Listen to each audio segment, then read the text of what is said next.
ఇక్కడ చూడండి, గంగావతి నది. ఇది పార్వతీపురం జిల్లాకు సంబంధించింది. ఇక్కడ గంగావతి నది. ఇక్కడ సోమేశ్వరి ఆలయం అని ఒకటి ఉన్నది. ఇక్కడ శివలింగేశ్వర సోమేశ్వరి అంటే శివుడు ఆలయం అన్నమాట. పంచముఖ ఆలయాల్లో ఇదొక ఆలయము. ఇటు చూస్తే రాయిగాడ్ నుంచి నాగావళి నది ప్రవహిస్తున్నది. గుడి పక్కనేమో నాగావళి నది, ఎడం పక్కనేమో గంగావతి నది.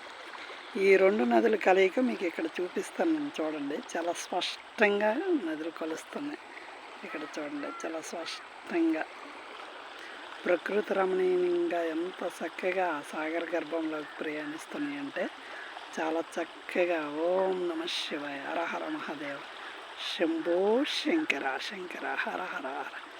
సోమేశ్వరాలయం. ఈ రెండు నదుల కలయిక ఇక్కడ ఎంత రమణీయంగా ఉందో చూడండి.